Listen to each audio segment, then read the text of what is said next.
Carta do apóstolo Paulo aos Colossenses, capítulo 3, versículo de número 11. Novo Testamento, o apóstolo Paulo aos Colossenses 3, versículo de número 11. Nós faremos leitura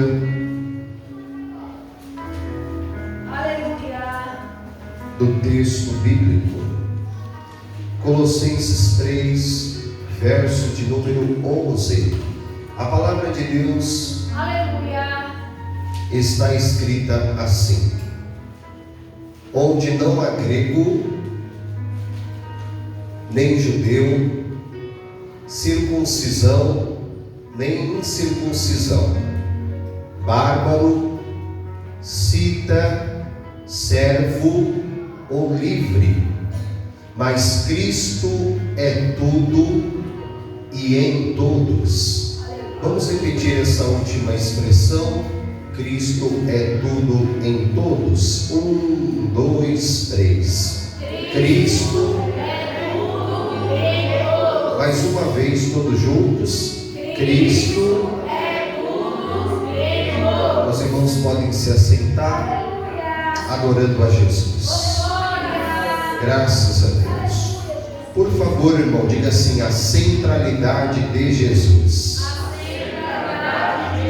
Queridos, estamos estudando sobre a centralidade de Cristo, aonde nós estamos aqui lendo o texto base de Colossenses 3:11, declarando que Cristo é tudo em todos.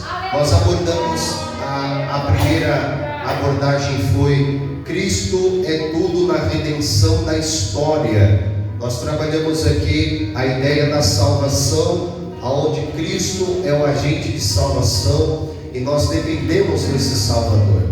Falamos na verdade de que nós somos como um homem que caiu dentro de um poço, precisando de auxílio, precisando de ajuda, e Jesus é essa mão que estendeu para as nossas vidas, mesmo estando dentro desse poço, e nos resgatou do charco de lodo e do lamaçal e do monturo. Nós também declaramos dizendo que Cristo é tudo na vida do crente. Nós tracejamos 2 pontos, porque Cristo, Ele é tudo em nossa vida, porque Ele nos deu um novo propósito.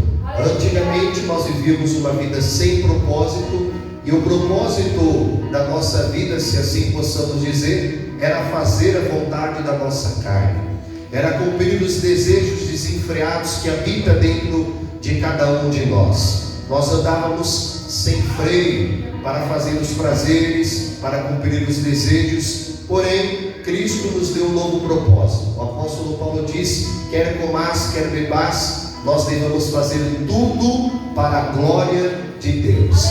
Então talvez você se pergunte: qual que seria o propósito da minha vida? O propósito da sua vida é glorificar a Deus em tudo que você faz. Uma vez eu conversei com uma pessoa que trabalhava, o seu trabalho era vender trufas, é um trabalho digno, o trabalho dela era esse, de vender trufas. Eu falei: ainda que você venda trufas, faça isso para a glória e louvor do nome do Senhor Jesus. Não importa aquilo que você faz, não importa os negócios que você faz, não importa como que você se mova, seja na escola, seja na família, seja no seu trabalho, seja no seu dia a dia, que as pessoas possam contemplar e ver que a sua vida glorifica o nome do Senhor Jesus. Você é sal, e uma das qualidades do sal é provocar sede nas pessoas. Então você precisa provocar sede nas pessoas que estão à sua volta. As pessoas que estão à sua volta não podem se tornar murmuradores, não podem se tornar reclamões, não podem se tornar as pessoas bravejadoras. As pessoas que estão à nossa volta precisam enxergar que a nossa vida glorifica o nome do Senhor Jesus Cristo. Eu preciso te dizer essa palavra: a sua vida tem um propósito, e o propósito da sua vida é viver, e viver com abundância, e viver para a glória de Deus, e viver bem, e viver pessoas que acham que a vida é uma vida que deve ser vivida de uma maneira desregrada, viver uma vida de uma maneira desenfreada, viver uma vida vivendo por viver. Mas não, a Bíblia nos ensina que quer que nós venhamos a comer, quer que nós venhamos a beber, quer que nós venhamos fazer qualquer outra coisa, nós podemos fazer tudo para a glória e louvor do nome do Senhor Jesus.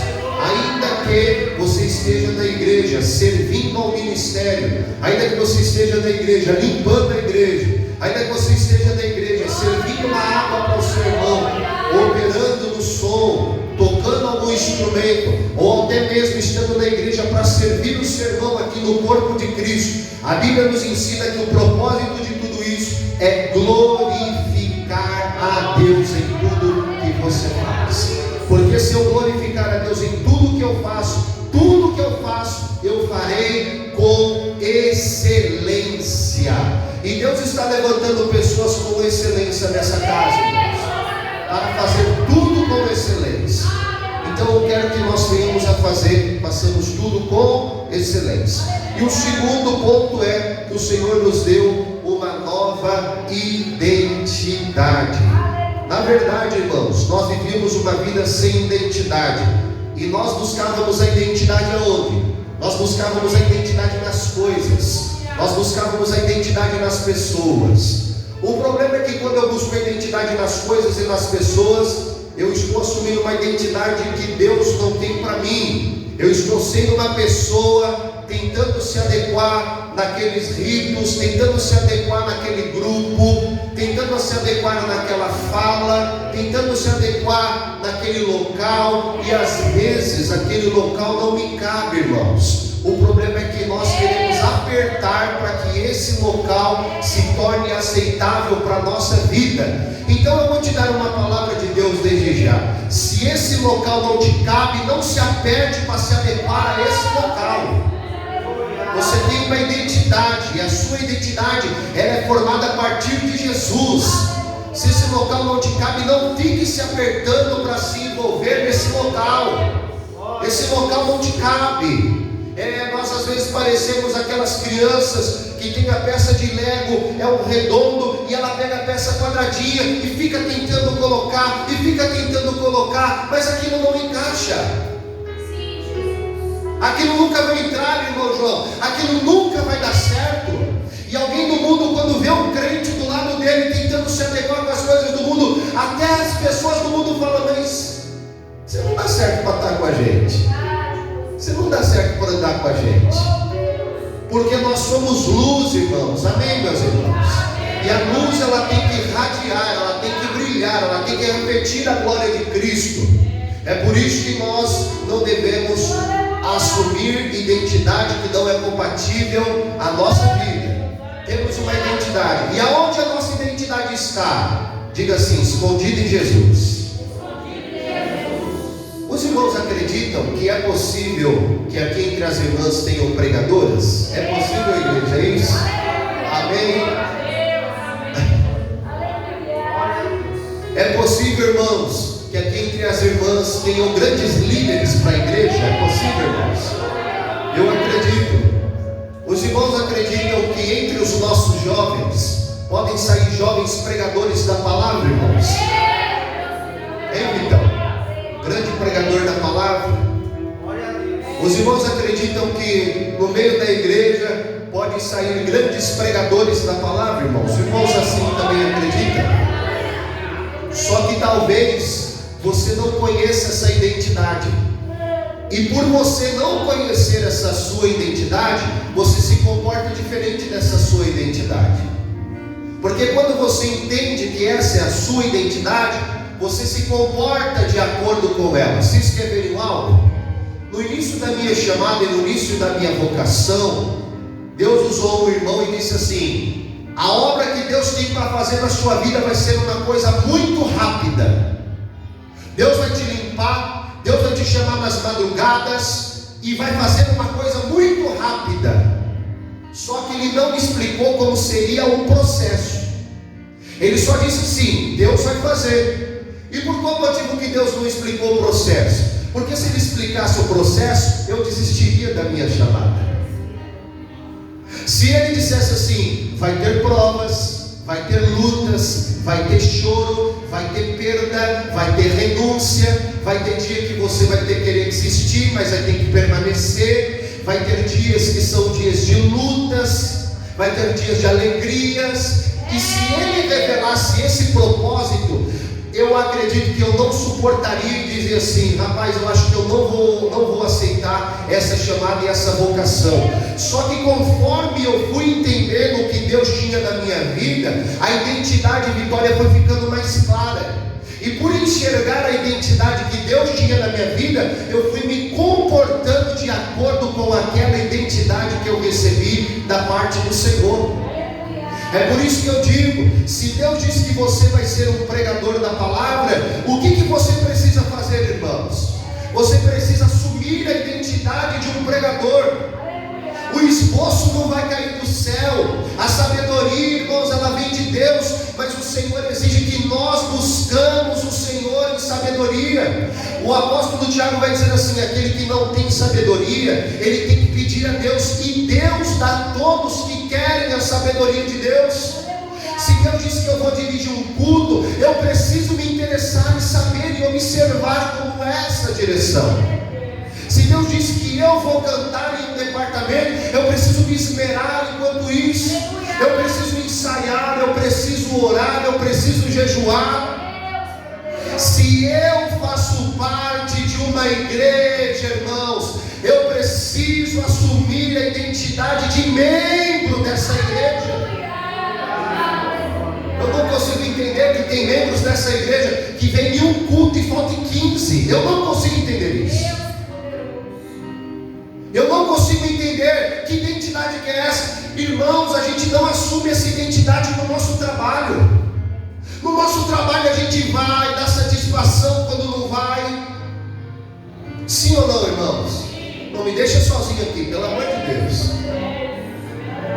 A gente dá satisfação, a gente comunica o supervisor, comunica o gerente, diz o que vai precisar ser feito. A Sara precisou faltar na escola, irmãos, terça-feira, segunda-feira, terça-feira. A Sara Emanuele precisou faltar na escola. Só que aí, quando chegou lá no médico, faltou por exigência médica, eu pedi o quê? Uma declaração de comparecimento. E ela deu a declaração, e a declaração foi levada na diretoria da escola. Semana que vem, irmãos, graças a Deus eu estou de férias. Quem pode dar glória a Deus? Eu estou de férias. Semana que vem eu vou fazer uma viagem. Vou lá para a casa da minha mãe. E o que eu estou fazendo aqui? Já estou comunicando a igreja. Aleluia. Só que o que eu preciso fazer? Eu preciso comunicar aos meus patrões que eu vou estar ausente desses dias que eu estarei fora. Só que não só isso, eu preciso comunicar a escola das minhas filhas. Eu preciso dar alguma informação para a diretora, porque senão ela vai ficar preocupada desnecessariamente. Irmãos, nós nos comportamos assim, e porque na obra de Deus nós não devemos fazer diferente. Eu dou um recado aqui para os irmãos, porque os irmãos têm se comportado assim. Eu gostaria que tanto as irmãs quanto os jovens e os obreiros dessa casa não perdessem nunca isso, irmãos. O problema, eu estou falando de identidade, que a sua identidade está em Cristo. O problema, irmãos, de não entender a identidade que a gente faz parte de uma comunidade, aí a gente vive uma vida, às vezes, sem dar satisfações. Graças a Deus que os irmãos não têm feito isso. Mas uma coisa que eu peço aos irmãos é clareza. Quando os irmãos não puderem comparecer aos cultos, informe a líder do seu departamento. E não é só assim: eu não vou hoje. Irmão, lá no seu trabalho tem que explicar por que não vai. E por que eu não posso explicar porque eu não estarei presente? Porque todos os meus compromissos como pastor dessa igreja, e eu não sou melhor que você, glória a Deus por isso. Todos, não deu glória a Deus por isso. Eu não sou melhor que você, amém, meus irmãos? Eu não sou melhor que você, explico tudo, irmãos. Eu dou satisfação, eu vou falar: eu estou ausente desse período até esse período, eu não vou comparecer desse período até esse período. Eu não sou melhor do que ninguém que está aqui. E por que, irmãos, nós vamos fazer diferente? Então, se porventura, irmãos, vamos manter isso saudavelmente. Hoje é noite que nós precisamos ajustar algumas coisas.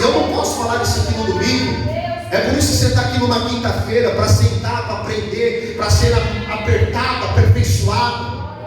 Se de fato você quer ser um bom obreiro.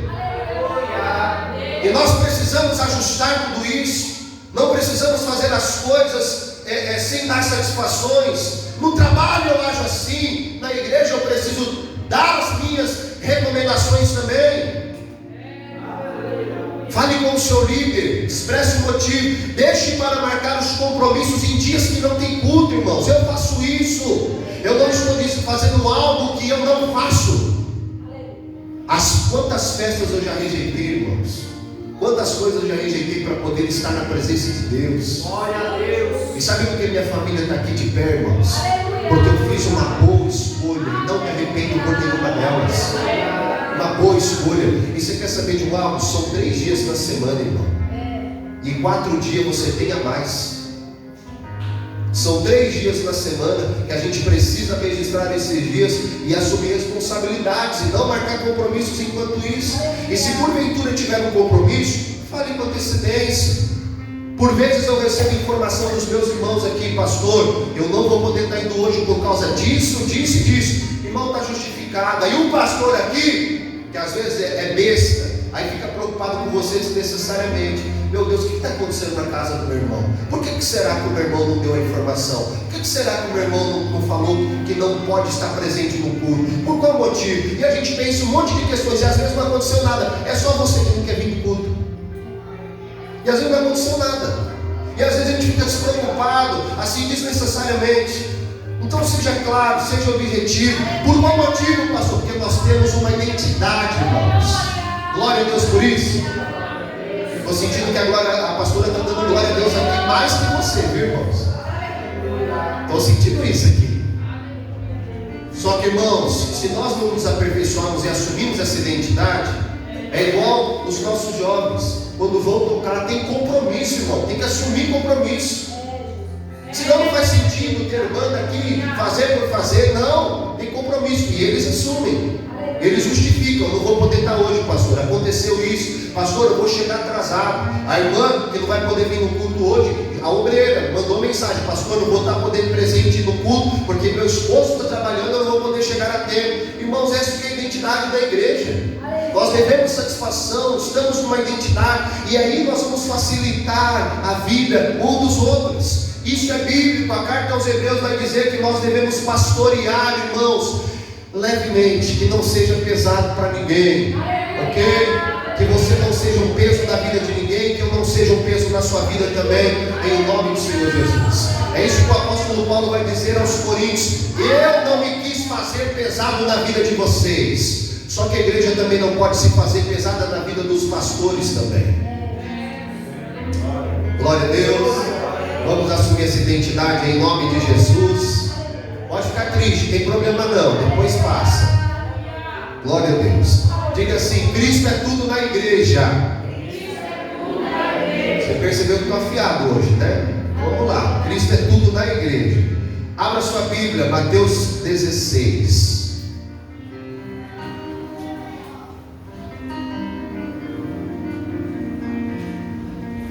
Cristo é tudo na redenção da história. Cristo é tudo na vida do crente. E Cristo é tudo na igreja. Mateus 16. Mateus 16, versículo de número 18. Irmãos, e se os irmãos não agirem assim, os irmãos só mostram desinteresse pela obra de Deus. E desinteresse pela obra de Deus é desinteresse pelo próprio Deus. E nós não devemos agir assim. Nós não fazemos a obra, viu? A obra é de Deus. Às vezes a gente tem o costume de falar: estou fazendo a obra. Ninguém faz a obra, irmão. Quem faz a obra é Deus. Nós somos cooperadores da obra. É no máximo que nós somos. Não fazemos a obra, nós somos cooperadores. Então, se nós tivermos essa identidade, nós estamos mostrando um para os outros: conta comigo, coloca meu nome, eu quero ser participante, eu quero fazer, eu quero estar presente.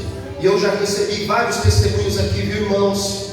Além de nós recebermos o nosso galardão no céu, eu recebi vários testemunhos que aqueles que se lançaram na obra com afinco, o Senhor acrescentou saúde, viu? Eu recebi vários testemunhos, vários.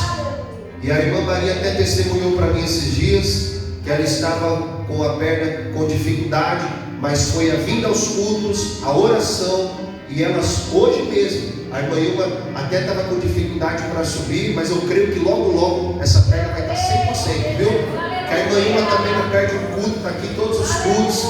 E aí depois a irmã Tereza, a irmã Maria querendo passar as 3 assim, irmão, assim, ó, já estava com fôlego.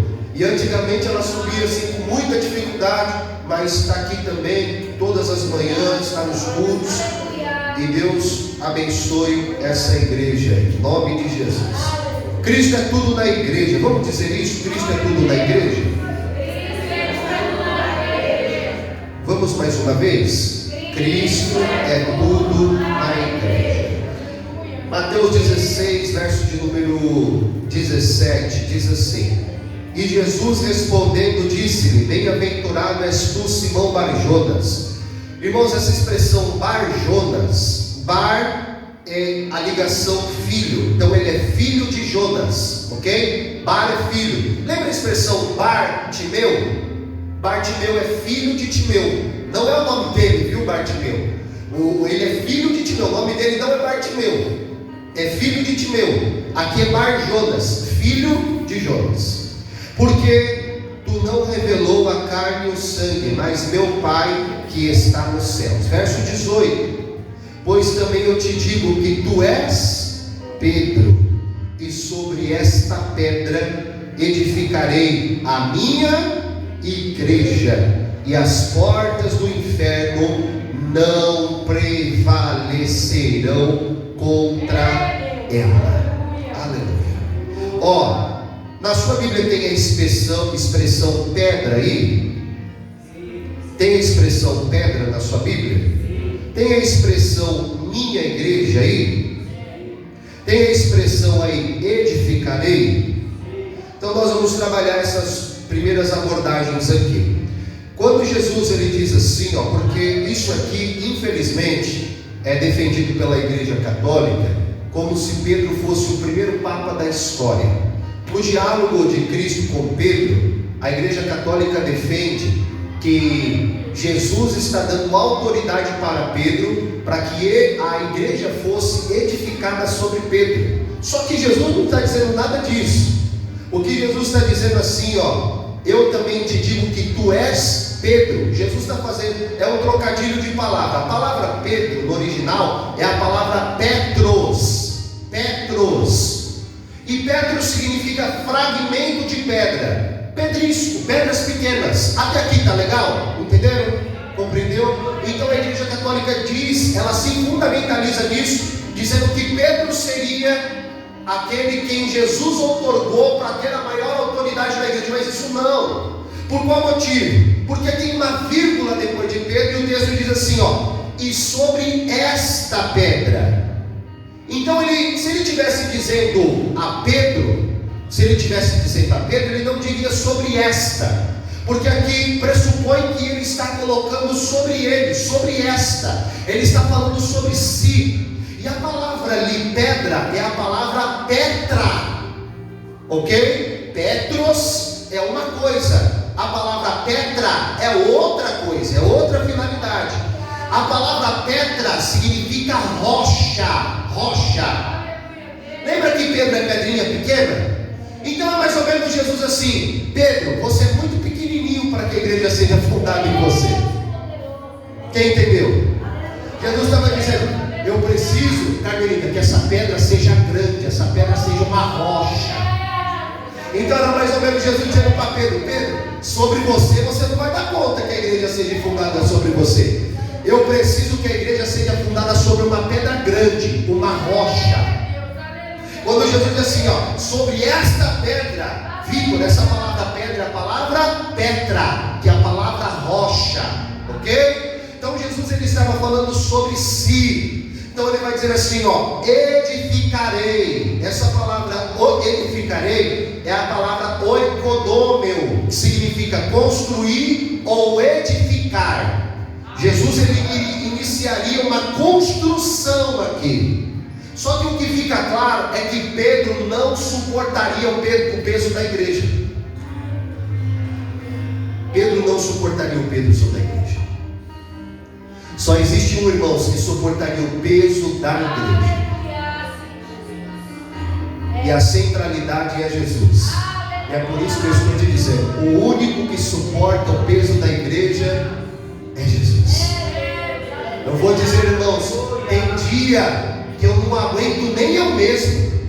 Quanto mais eu vou aguentar você, irmão. Tem dia que não dá. Tem dia que eu não aguento nem minha esposa.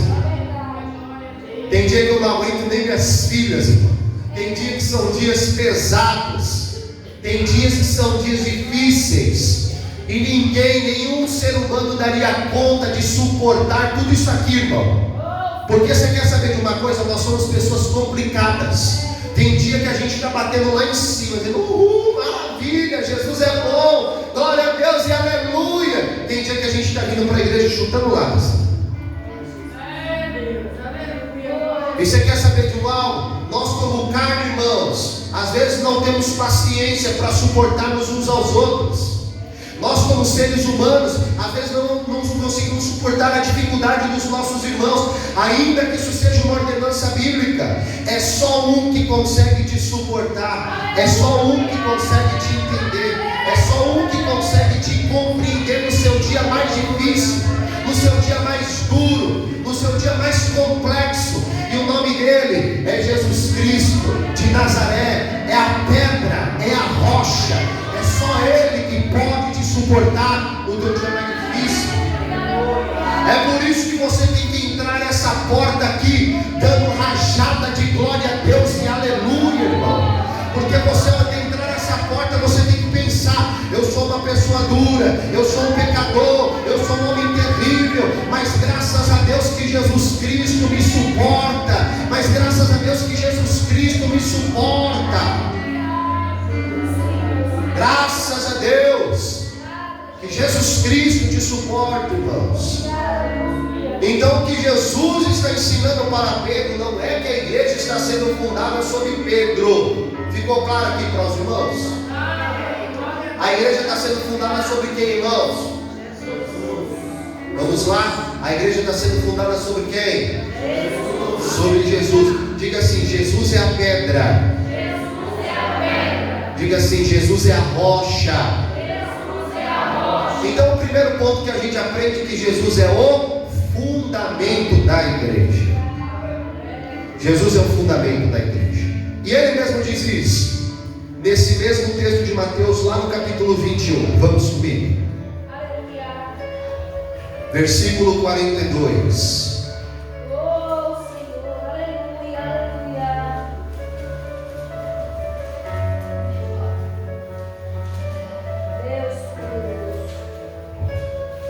Mateus 21, verso de número 42. Olha o que Jesus vai dizer ao seu próprio respeito. Abra aí o texto. Mateus 21, versículo de número 42. Diz-lhe Jesus: nunca lestes nas escrituras a pedra que os edificadores rejeitaram, essa foi posta por cabeça de esquina. Pelo Senhor foi feito isto, e é maravilhoso aos nossos olhos. Jesus está dizendo isso aqui, e Jesus está dizendo sobre Ele mesmo. Ele mesmo é essa pedra. Só que essa citação aqui não foi de Jesus. Essa citação vem dos Salmos. O salmista que profetizou, dizendo que chegaria uma pedra, irmãos. Vamos ver o Salmo 118? Abra sua Bíblia aí. Eu disse a vocês, irmãos, que Jesus está espalhado sobre todas as linhas das Escrituras. É só analisar com calma. Veja o Salmo 118, verso 22.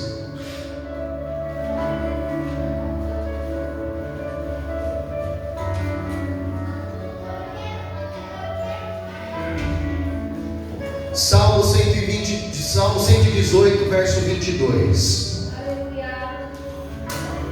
Quando os irmãos acharem, nós lemos o texto. Salmo 118, verso de número 22.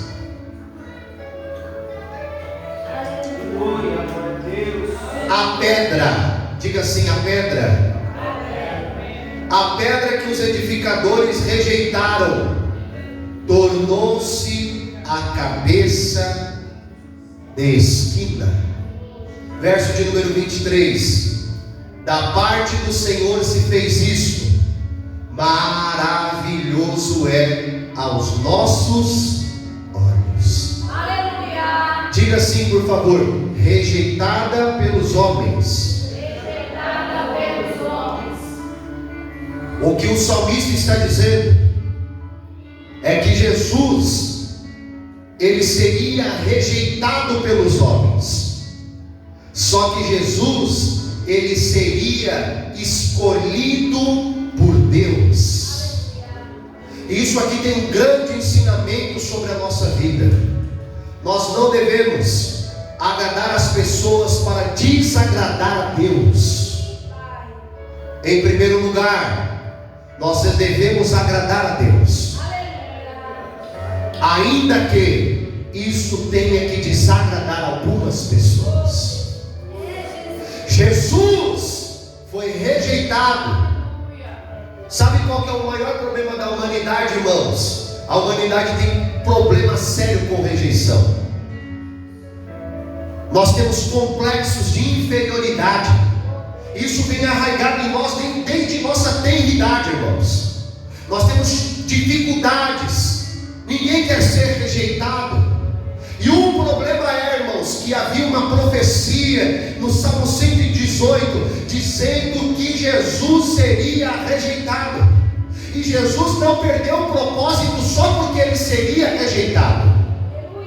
E às vezes você está perdendo o propósito da tua vida porque alguém te rejeitou.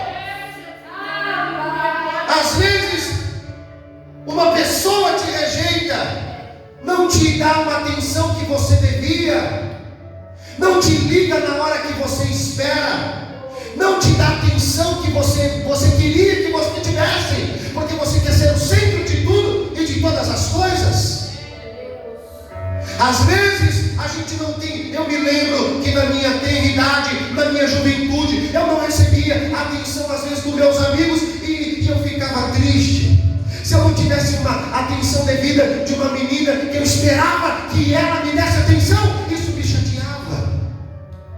E você como menina também é a mesma coisa. Às vezes alguém não te dá atenção devida, isso te entristece, te magoa, te coloca para baixo, e você perde o propósito, e você perde o foco, vai perdendo tudo. Mas o Senhor está dizendo: eu quero que você seja forte. Eu não quero que você faça parte de uma geração Nutella que é pisando em casca de ovo, que ninguém pode falar nada para você, que você seja um bibelozinho e todo mundo toque em você com cuidados. O Senhor está te fazendo uma pessoa estruturada, uma pessoa para aguentar pancada. Será que eu estou pregando certo na igreja certa, irmãos? Ou você quer ser alto, só receber autoafirmação e autoafirmação? Dizer que você é o queridinho de Jesus e a queridinha de Jesus. Essa igreja não vai pregar isso para você. Não vai pregar isso para você.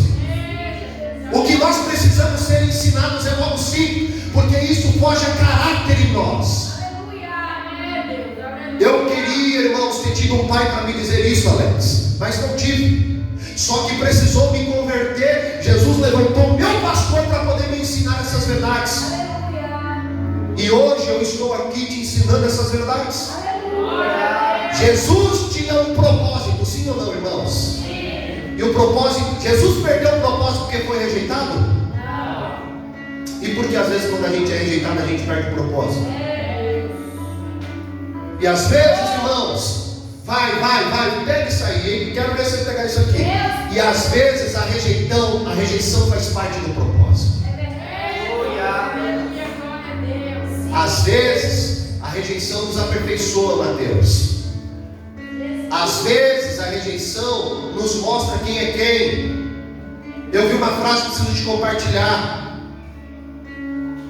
Um rapaz emprestou R$100 para o outro, e o outro não pagou, e aquele que não pagou deixou de falar com quem estava devendo. E aí o rapaz pensou assim: rapaz, eu perdi 100 reais. Não, você não perdeu 100 reais, você deu 100 reais só para revelar quem essa pessoa era. E às vezes a gente fica tão intrigado com a rejeição. Nós precisamos ser curados aqui nessa noite. Irmão João, precisamos ser curados. A rejeição faz parte do processo. É difícil se falar na igreja sobre rejeição, porque nós queremos ser aceitos. Só que qual que é o problema, irmãos? O problema é que às vezes a gente faz um monte de coisa para entrar em lugares para ser aceito, porque a gente não aceita ser rejeitado. Eu mesmo, irmão, entrei para a bebida porque eu não aceitava ser rejeitado. Eu mesmo entrei para a maconha porque eu não aceitava ser rejeitado. Eu mesmo entrei pelas noites e deixava minha família e minha esposa em casa, de lado. Passava o domingo inteiro na rua. E quantas noites viradas, sabe por quê? Porque eu não aceitava, irmã Ilma, ser rejeitado. Eu precisava de um ciclo de amizade que me... Sabe por quê? Sabe por quê, João? Porque você deve ter passado por isso também. Eu queria ser aceito pelos manos da comunidade. Eu queria andar com os manos da comunidade. Só que quando as coisas apertavam lá dentro da minha casa, ninguém estendia as mãos para mim. Quando minhas filhas nasceram e precisaram de fralda, ninguém chegou comigo com 10 pacotes de fralda. Ninguém falou: não, agora nós vamos te fortalecer. Por quê? Porque era amigo de copo, era amigo de bebida. E amigo de copo e amigo de bebida faz assim quando a bebida acaba, Jorge. Quantas coisas, Jorge, você precisou fazer para ser aceito, porque tinha medo da rejeição? E possivelmente você também, Mário. Quantas coisas nós não fizemos? Quantas coisas, Alex? Quantas coisas, Vitor? Quantas coisas, Mateus?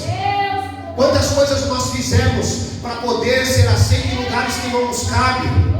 O Senhor está descendo com uma nova identidade sobre a sua vida aqui nessa noite, em nome de Jesus.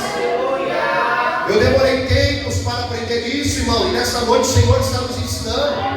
Você tem a possibilidade de sair daqui curado e não ficar dependendo emocionalmente de A, de B ou de autoconfirmação de ninguém. Isso não é prepotência, soberba, arrogância. Isso é identidade em Jesus, Alex. Antigamente eu precisava, Silvânia, que alguém batesse nas minhas costas e dissesse assim: evangelista Fábio, hoje você pregou bem, hein? Eu tinha medo de ser rejeitado na pregação. Até o ponto, irmãos, que Cristo me deu uma identidade. E não me importa, irmão, com que A vai pensar ou com que B vai pensar. O importante é se eu estou no centro da vontade do Senhor que me chamou. E hoje em dia acaba as pregações, eu não fico perguntando: e aí, como que foi? Como que isso ou como aquilo outro? Não, eu tenho certeza do que Deus me usou para falar para a igreja. Isso não é soberba e arrogância, não. É claro que às vezes eu chego para a pastora e falo: amor, o que precisa ser melhorado? Aí é diferente. Eu não quero mais saber se eu fui bem, eu quero saber o que precisa ser melhorado. E ela fala para mim, Vitória, ela falou: ó, você poderia ter ido por aqui, você poderia ter feito isso, você poderia ter ido assim. E aí quando eu a ouço, irmão, é o melhor caminho que eu faço para a minha vida. Glória a Deus. Aleluia. Glória a Deus. Quantos entendem isso, irmão? Tem uma nova identidade. Nós precisamos entender que Cristo é tudo na igreja. Cristo é tudo na igreja. Cristo é tudo na igreja. E Jesus, ele foi rejeitado, ok?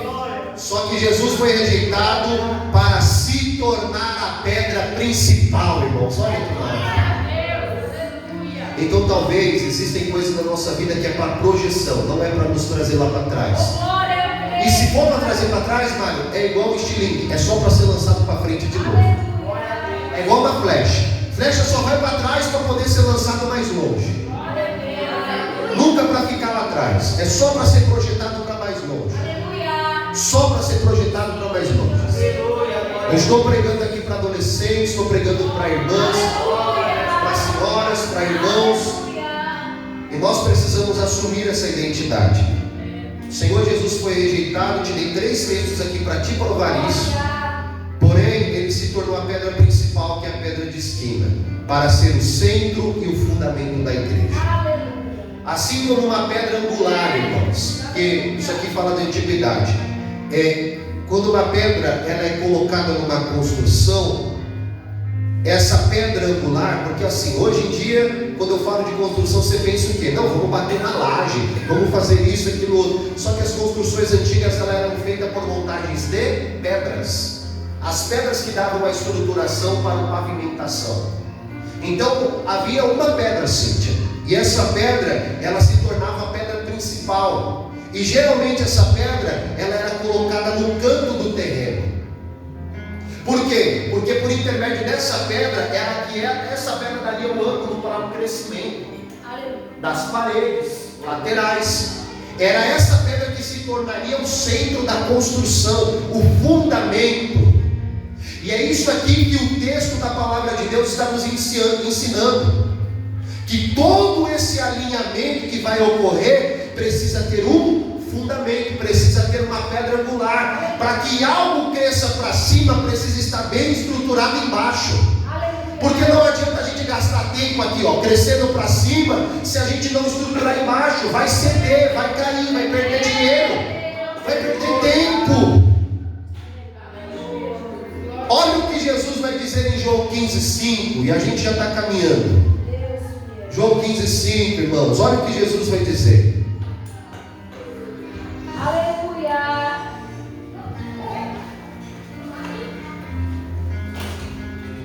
Jesus é a base essencial, irmãos, que mantém a igreja unida em um alinhamento com o plano de Deus. Olha o que está escrito em João 15,5: eu sou a videira, vocês são os ramos.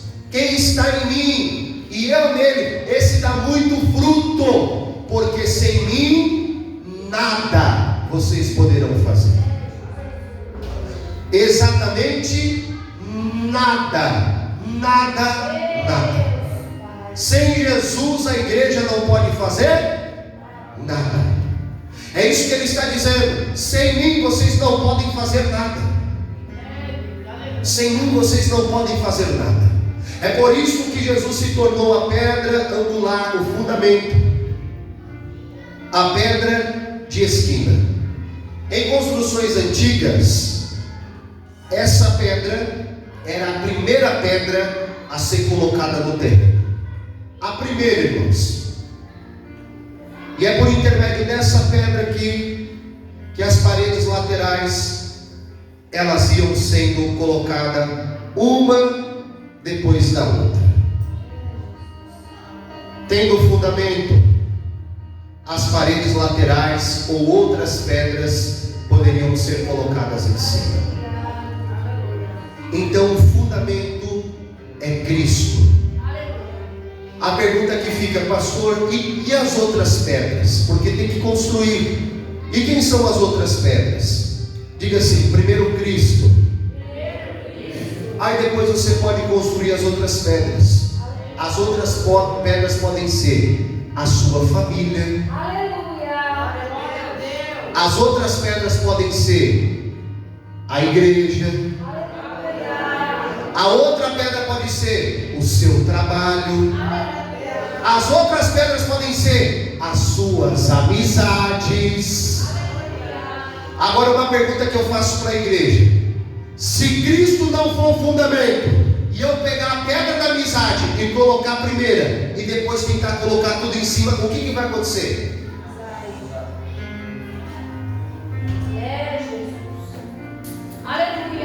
Vai desmoronar. Não vai suportar. Lembra que Pedro era a pedrinha pequena? Pedro não seria capaz de aguentar o peso. Precisava de uma rocha para poder suportar todo o peso. E sabe quem tem suportado o peso da sua família? O nome dele é Jesus Cristo. Sabe por que coisas piores não têm acontecido no meio da sua família? Sabe por quê? Quer saber o motivo? Porque você está estruturando a sua família na pessoa bendita de Jesus Cristo de Nazaré. Sabe por que você é uma pessoa abençoada? O Senhor te deu um bom trabalho. Porque o seu trabalho está sendo estruturado na pessoa, aleluia. Eu sinto Deus para te dizer isso aqui, irmãos. Sabe por que você tem boas amizades? Porque as amizades que não serviam você deixou para trás e está estruturando novas amizades. E essas amizades são estruturadas a partir de Cristo. Pessoas que somam, pessoas que multiplicam, pessoas que te querem bem, pessoas que estendem as mãos. As nossas amizades devem ser estabelecidas como pedras fundamentadas na pessoa bendita de Jesus. Aleluia. Essa pedra que se tornou a pedra de esquina, é ela que vai determinar o alinhamento correto das paredes. É Jesus quem dá o prumo para a nossa vida, irmãos. Por favor, diga assim: Jesus é tudo na igreja. Jesus é tudo na igreja. É a pedra, é Jesus quem vai dar o alinhamento para as paredes. É Jesus que vai dizer assim: ó, constrói aqui, edifica aqui, levanta aqui. É Jesus quem vai te dar esse norte. É Jesus quem vai te dar essa direção. Você quer ver algo? Todos os nossos traumas, todas as nossas decepções, todas as esperanças frustradas que nós temos, todas as vezes que nós construímos sem a direção de Jesus, deu errado.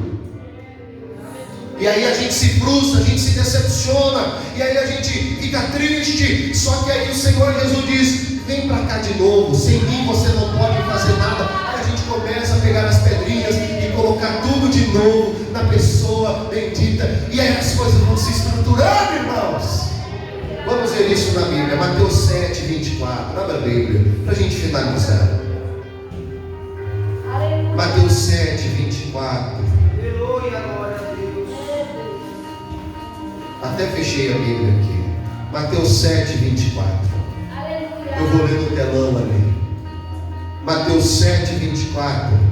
Olha o que a palavra de Deus diz: todo aquele, pois, que escuta estas minhas palavras e as pratica, assemelhá-lo-ei ao homem prudente, que edificou a sua casa sobre a rocha. Uma pergunta que eu faço para a igreja: nós já aprendemos quem é a rocha? Jesus é a rocha. Então eu gostaria de colocar o verso de número 25, porque às vezes a gente imagina que o fato de estar em Cristo, nós não teremos e manteremos mais problema, agora é só vitória. Só que isso não é verdade. Às vezes a gente pensa e é iludido, porque às vezes é pregado um evangelho distorcido, dizendo que a gente não vai ter mais perdas, não vai ter mais dores, não vai ter mais lutas. Só que o texto está dizendo ao contrário. O texto está dizendo que aquele que ouve as palavras e as pratica é aquele que constrói a sua casa sobre a rocha. E a gente já sabe, já aprendeu que essa rocha não é Pedro. Pedro é pedra pequena e fragmento. Essa rocha é o grandão da Galileia, Jesus Cristo de Nazaré.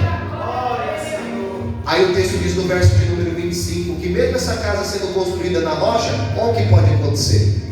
Olha o texto: e desceu as chuvas. Diga assim: problemas que vêm de cima. Correu os rios. Diga assim, ó, problema que vem de baixo. E assopraram os ventos. Diga assim: problema que vem de todos os lados. Parece que eu declarei a sua vida assim ou não. Às vezes é problema que vem de cima, às vezes é problema que vem de baixo, é problema que vem de lado. Só que o texto vai dizer assim, ó: combateram com aquela casa. Aleluia. A boa notícia que eu tenho para te dar: e a casa não caiu. Glória a Deus.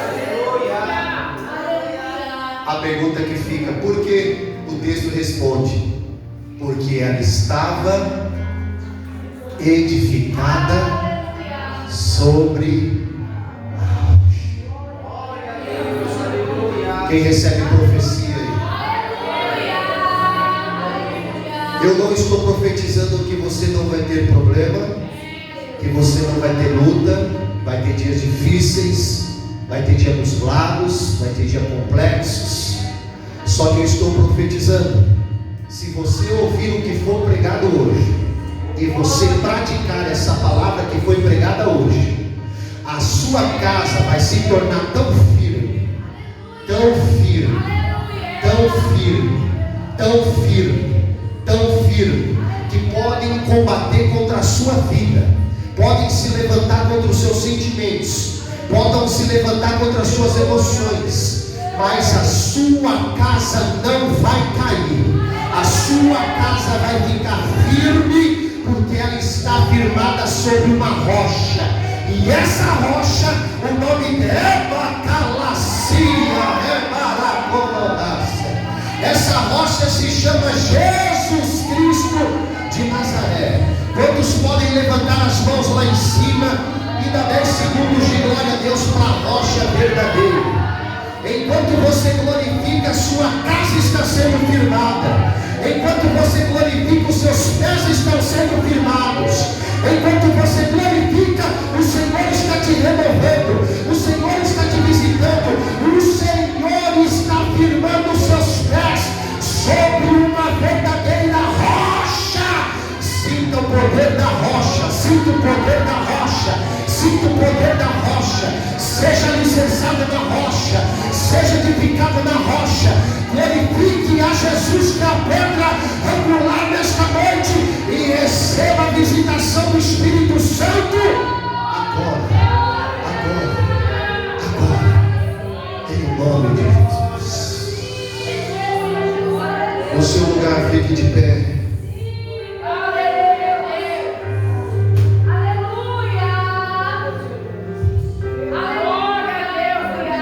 Todos que estão nos acompanhando na internet, entregue a sua vida a Jesus. Não importa a rejeição que você tenha enfrentado, sofrido, Jesus enfrentou rejeição maior do que a sua. Não perca o propósito. Deus tem um propósito na sua vida. Não perca o propósito por causa da rejeição. É possível que essa rejeição está te empurrando para a cruz do Calvário, e é na cruz que você vai encontrar a tua salvação. A sua identidade não está em pessoas, a sua identidade não está em coisas, a sua identidade está em uma pessoa chamada Jesus Cristo de Nazaré. E hoje é noite de firmar esses seus pés aí. Diga assim: o sempre é Jesus. Igreja, eu amo falar de Jesus. Para mim essa é a melhor matéria que existe. Se pudesse eu ficaria só nela. Eu amo falar de Jesus. Eu gostaria de orar com a igreja. A igreja vai orar comigo? A igreja vai me deixar orar sozinho ou vai orar comigo? Eu gostaria que agora você orasse por vidas que se desviaram. Eu gostaria que você escolhesse alguma pessoa da sua família que está longe do Evangelho. Pode ser um amigo seu, que os pés dele não estão firmados sobre a rocha verdadeira. Eu gostaria que você apresentasse essa pessoa para Jesus agora. Eu gostaria que você apresentasse uma pessoa que foi rejeitada, está sofrendo um complexo de depressão, de inferioridade. Eu gostaria que você apresentasse alguém agora em oração. Eu creio no poder da oração e creio que o Senhor pode visitar essa pessoa só porque você está orando por ela. Então eu gostaria de pedir com que a igreja levantasse as mãos intercessoras. Os jovens também, levantem as mãos intercessoras. As crianças fiquem de pé agora. As crianças fiquem de pé. Isso. E as crianças vão orar por um amiguinho. Apresente agora em oração a vida de alguém. Em nome de Jesus. Comece a orar agora. Comece a orar agora. Comece a apresentar agora. Comece a interceder agora. Comece a clamar agora. Comece a pedir agora. Comece a suplicar agora. Comece a declarar palavras agora de salvação. Declare palavras sobre os seus filhos, sobre as suas filhas. Declare palavras sobre os seus netos. Declare palavras agora sobre alguém que se afastou, alguém que se desviou, alguém que está longe do Evangelho. Declare palavras sobre essas vidas. Declare, declare, declare. Declare assim: pés firmes sobre essa rocha. Pé firme sobre a rocha. Declare essas palavras. Em nome do Senhor Jesus, declare que os pés dele, os